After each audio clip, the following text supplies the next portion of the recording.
there, Devonshire. How are you? We're so happy that you tuned in for this new episode of CCMC and me. This is our opportunity to be able to give you guys a lot of information that all of the homeowners here at Devonshire need to know about. So, before we get into our content, let's go ahead and introduce ourselves. My name is Gabriel Lamette. I'm Rachel Gatlin, your community manager. I'm Jordan Mitchell, your community standards coordinator. All right, new team member here. We're all excited. Right on. Okay, so what we're going to go ahead and talk about, because we've got some changes going on. As everyone knows, Devonshire is always constantly changing. We're developing more, and as we build and establish new things within the community, you sometimes have to put new things in place to make sure that everyone's able to enjoy it, where it will make more sense. So what we're going to do is actually talk a little bit about the pavilion, or as some would like to say, the little splash pad area.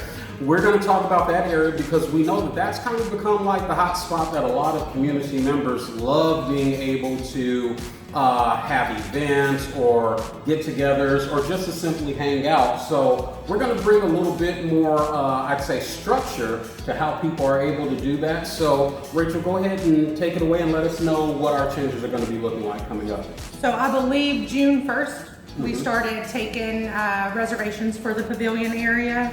We noticed that it was busy with parties, and we know that that could cause conflict or have multiple people trying to schedule parties, sending out invitations, and then now we have an issue. So we saw the need to put a reservation system in place. So we have done that. We will only do reservations on Saturday and Sunday. Okay. So Monday through Friday, it'll be first come, first serve. Yeah. We do have 2 time blocks. You can rent it 9 to 2 p.m. or 3 p.m. to 8 p.m. That's good. That's good. So that gives a good chunk of time for you to be able to have your event, but then also for someone else to be able to come in and enjoy that area as well. One of the things that would be all of our worst nightmares, let's say myself, I've got a little one, Jordan has a little one. What if we both bought party things and we both walk up at the same time to set up? Now we have a big problem, and we just want to make sure we avoid those types of things from happening. Now, I know one of the things that we talked about was wanting to make sure this amenity didn't really come with a cost. So how are we going to structure that so it makes sense? We will charge a $100 deposit, a refundable deposit. Great. And that's just to make sure that the area is cleaned up. You need to take your trash whenever you go because we don't have full-time porter, on site on the weekend. So as long as you take your trash, don't destroy anything, we'll give the deposit back or shred the check.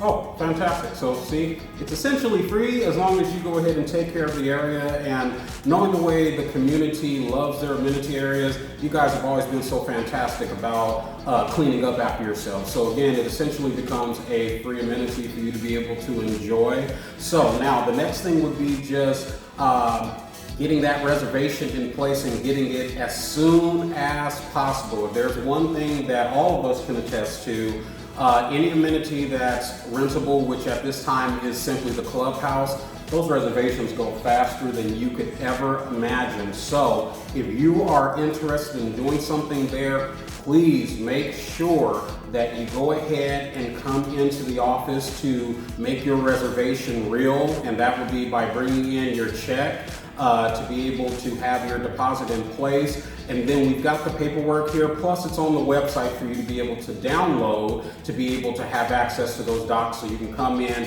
get it immediately. But one thing that I will say also is check the website on the calendar to see if the time that you want is available, because the last thing you want is to have all these plans and you haven't checked to see if it's available, and now you're having to kind of reinvent the wheel in a certain way. So make sure that you have those things in place, and then before you know it, you'll be over at the pavilion area having a great time for your event. Now, if you have any questions, please make sure that you reach out to us at the office. We're more than happy to assist with giving you any information that we possibly can. Do you have more that you want to share? I do. Okay. The pavilion will be available all year round. Okay. However, the restrooms, because they are not heated, we do have to winterize them. So the restrooms are only available from April 1st through November 1st. So after and during the other months, it will be winterized. So you will not have access to the restroom. So you may want to make sure that you have some type of golf cart or a runner to go back and forth to the restroom at your home. And I also wanted to add that the splash pad is not available in this rental. So when you rent the pavilion, it is just the pavilion area.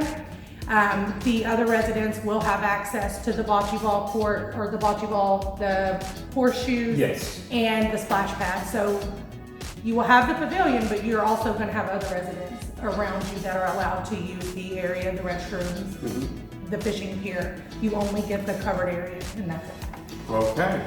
Well, I think that gives us all of the information there, and then just one thing that I will put out there as a courtesy, let's say that, for that area is making sure that when your guests come in, they do not block anyone's driveways.